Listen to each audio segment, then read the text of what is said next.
En finir avec le paludisme.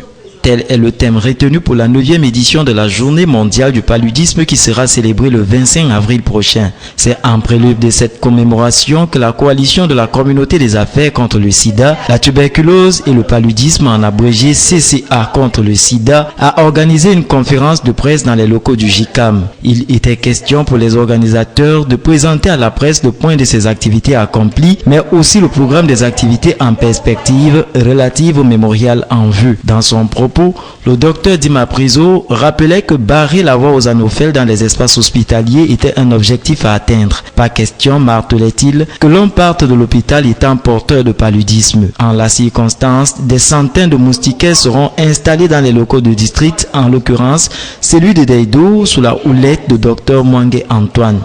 Qui ont reçu les MIDA les utilisent. Donc ça c'est notre premier objectif, sensibiliser sur la bonne utilisation de la MIDA. Ensuite les actions intégrées pour nous, que nous ciblons, par exemple installer les MIDA sur les lits d'hospitalisation des hôpitaux, etc. L'on procédera ensuite à l'animation des stands.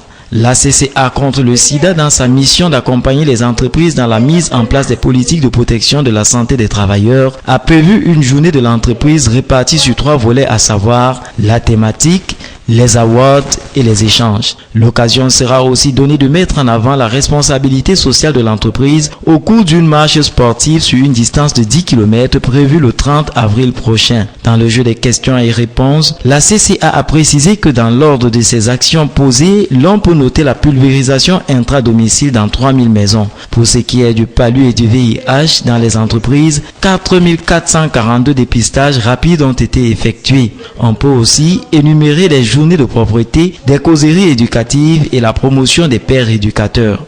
Pour cet organisme, l'indice des statistiques n'est pas plus important que les actions en faveur des populations.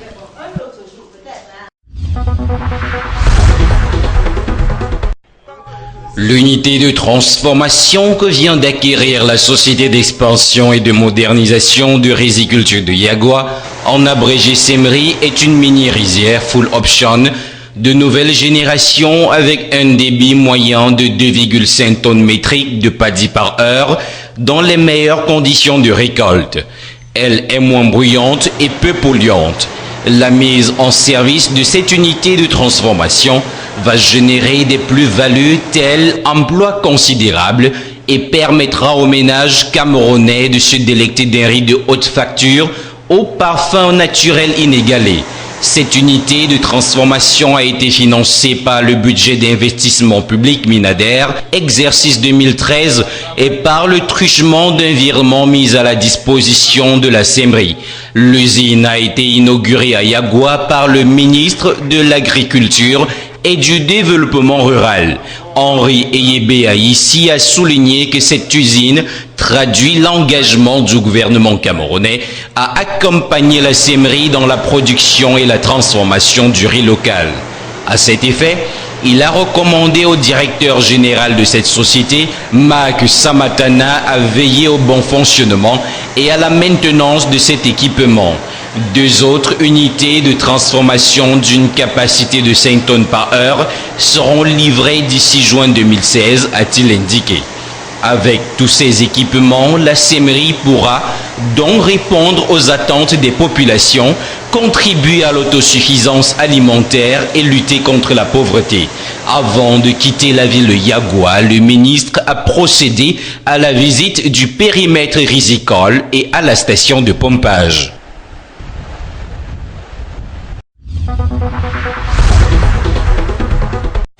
Il n'y avait pas meilleure occasion pour l'hôpital gynéco-obstétrique et pédiatrique de Douala de s'ouvrir plus largement au public à l'occasion de ces journées portes ouvertes, les premières du genre organisées par cet établissement hospitalier. Le but, c'est essayer de faire connaître l'institution, parce que depuis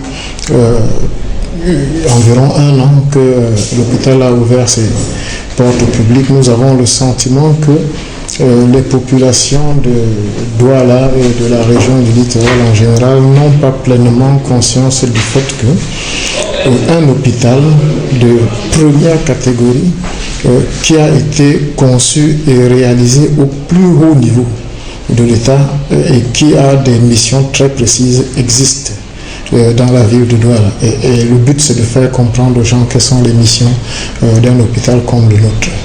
Pour cette première journée, les organisateurs constitués du top management de l'hôpital et du conseil d'administration vont expliquer à la presse le bien fondé de ces journées portes ouvertes. Pour la circonstance, la présidente du conseil d'administration va mettre l'accent sur les dispositions prises par les autorités hospitalières en ce qui concerne l'accueil, la gestion des patients et des actions sociales en faveur de tous. L'objectif de cet hôpital, selon son corps administratif, est de faire passer les soins avant les frais. Sur le fait, les JPO offraient les étapes de la prise des paramètres, des consultations en vue d'une prise en charge en médecine générale, en chirurgie, en pédiatrie, en ophtalmologie. C'est sur une note de satisfaction que les visiteurs se prononcent.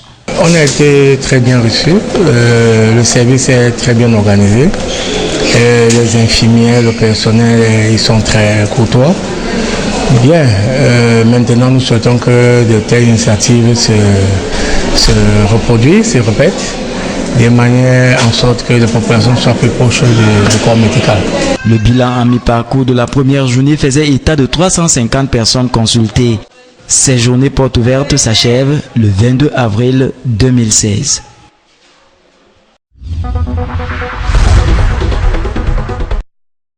La rétention de l'information, les intimidations, les tentatives de culpabilisation des journalistes par certaines autorités sont là quelques entraves à l'épanouissement de la presse au Cameroun. Selon le classement mondial de la liberté de presse 2016, publié mercredi dernier par Reporters sans frontières, le Cameroun a gagné 7 places. Le pays de Paul Biya figure ainsi au 126e rang mondial sur 180 pays classés. En effet, constate l'organisation non gouvernementale, en dépit de la floraison de chaînes à travers le pays, le gouvernement se hâte lentement de leur attribuer un agrément définitif, une technique qui, dit-elle, est utilisée par le gouvernement pour continuer à faire planer le spectre d'une interruption des missions. On en veut pour preuve, il y a quelques mois, 2 médias qui ont ainsi été fermés à Bafoussam, c'est dans l'ouest du pays. Fermés, apprend-on, suite au non-respect de la déontologie du métier, une raison qui, selon certains observateurs, n'est qu'un alibi sans valeur. Si le rôle des médias est d'informer, d'éduquer et de divertir, qu'en est-il du succès de sa première tâche au Cameroun ? En effet, le résultat n'est pas aussi reluisant. Le musellement de la presse par des techniques plus répressives que dissuasives fait du 4e pouvoir une vraie machine à désinformer. Les informations les plus banales sont parfois qualifiées de sensibles pour ne pas dire de top secret. Les journalistes rebelles n'ont qu'à bien se tenir puisque ceux qui dérangent sont facilement mis aux arrêts ou accusés de terrorisme, un motif vague qui permet des arrestations arbitraires plus ou moins prolongées. Une nouvelle loi antiterroriste prévoit de traduire les prévenus devant les tribunaux militaires.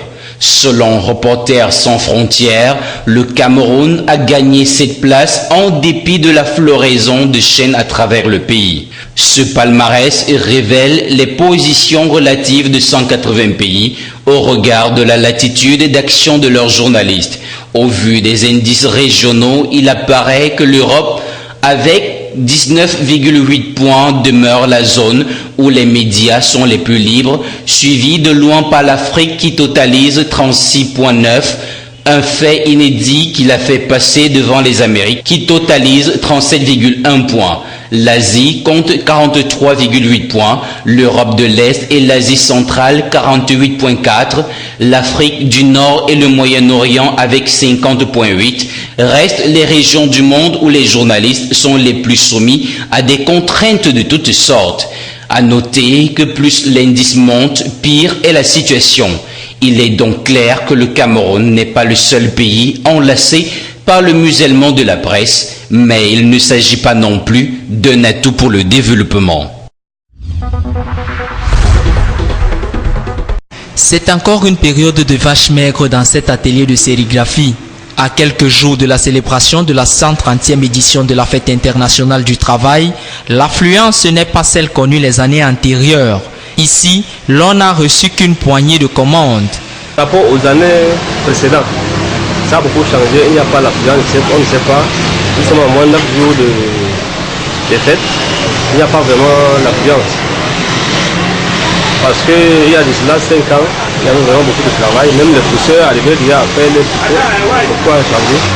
Ça a beaucoup changé. Outre la rareté des commandes dans les ateliers de sérigraphie, la qualité des tissus n'est guère appréciée par la clientèle. Il n'y a plus le vrai coton sur le marché. Et puis ainsi, ça fait à ce que les clients fuient. Les clients fuient parce que, comme vous pouvez constater, ça ce n'est pas du coton. Ça c'est du polyester. Et puis on est là 100% coton. En attendant de recevoir les commandes de dernière minute, les sérigraphes, le cœur à la tâche, se montrent de plus en plus persévérants.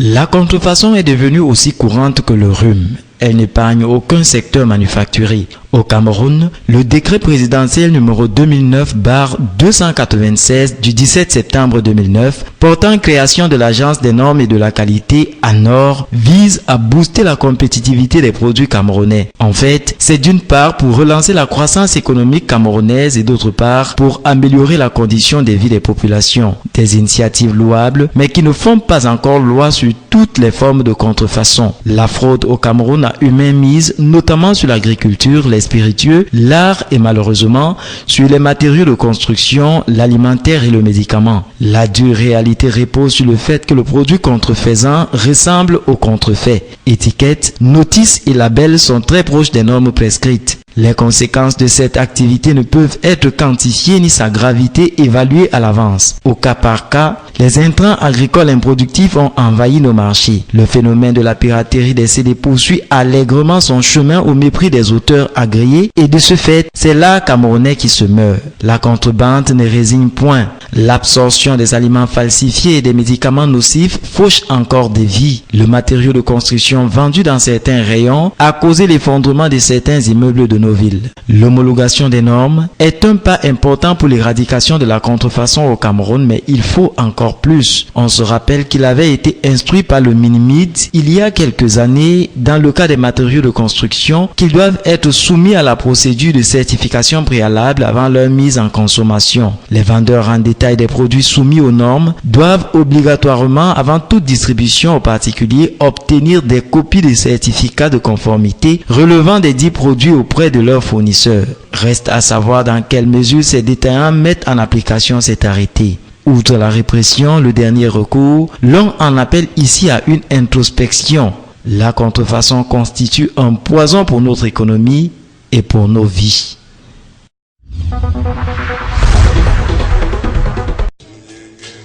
Au lendemain de la cérémonie très courue de destruction de 2000 défenses d'éléphants et de 1753 objets en ivoire issus du braconnage à Yaoundé, le monde entier a pris acte de la détermination du Cameroun à mener une lutte acharnée contre les braconniers.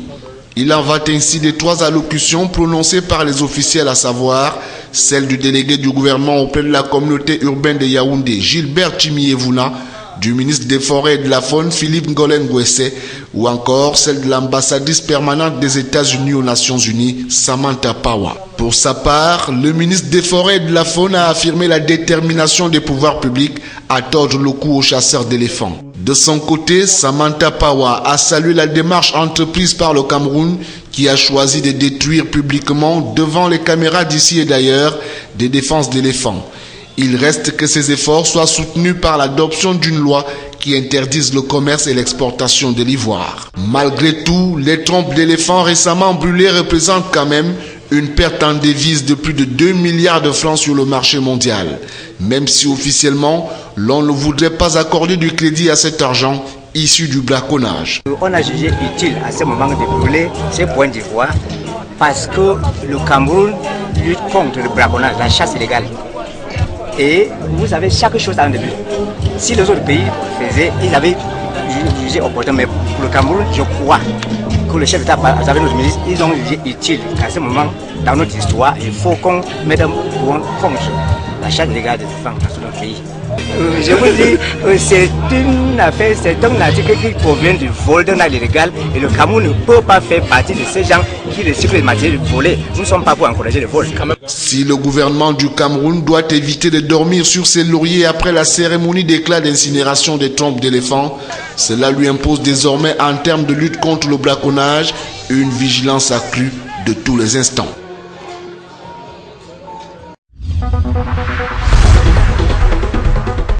La maîtrise de l'outil informatique de nos jours est un atout indéniable pour la société.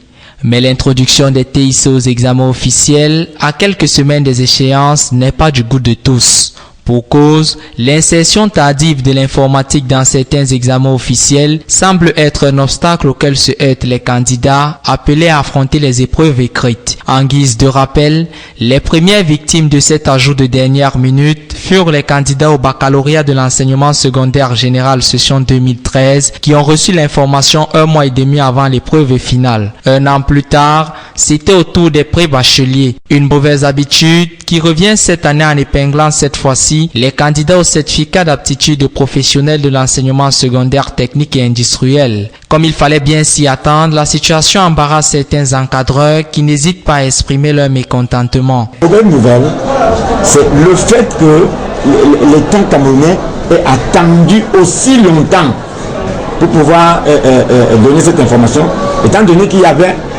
un programme au préalable qui avait été donné. Aujourd'hui, il est question, à moins de quelques jours du CAP, que les enseignants revoient ce programme-là. Bien que ces dispositions soient en droite ligne avec le vœu du président de la République, conformément à son message du 10 février dernier de favoriser le développement de l'économie numérique, il n'en demeure pas moins vrai qu'elle soit indexée en raison d'introductions inattendues. La conférence de presse donnée sur le site de l'incinération des trompes d'éléphants par l'ambassadrice des États-Unis auprès des Nations Unies lui a permis de faire le bilan de sa visite au Cameroun. Un agenda bien chargé qui lui a permis de rencontrer le président de la République, le chef du gouvernement Philémon Yang et le ministre de la Défense Joseph Betty Assomo. Si l'émissaire de Barack Obama a d'emblée tenu à féliciter le Cameroun pour ce geste d'incinération, l'essentiel de la visite portait sur la guerre contre Boko Haram. Pour toucher du doigt l'ampleur du désastre, l'ambassadrice s'est rendue dans l'extrême nord du pays. Et c'est justement le fruit de ces constats qui ont été partagés avec les autorités camerounaises. Pour l'ambassadrice Pawa, le Boko Haram ne peut être vaincu que par des moyens militaires. Il faut donc, pour sa part, mettre un accent sur la protection des droits de l'homme, la gouvernance, impliquer les soldats et les populations et promouvoir le développement économique. Le respect des droits humains lors de la guerre contre Boko Haram, a-t-elle insisté, induit la conduite des enquêtes diligentes et publiques contre toute personne rendue coupable de violation de droits humains, fût-elle militaire. L'envoyé spécial du président américain, qui a en outre annoncé la mise à disposition d'un fonds spécial de 40 millions de dollars américains au titre de l'aide humanitaire américaine au pays du bassin du lac Tchad, victime de Boko Haram, a répondu aux questions des journalistes, lesquelles questions ont entre autres porté sur les conditions d'octroi de l'aide américaine au pays du lac Tchad, le choix porté sur l'incinération des défenses d'éléphants plutôt que leur conservation archéologique.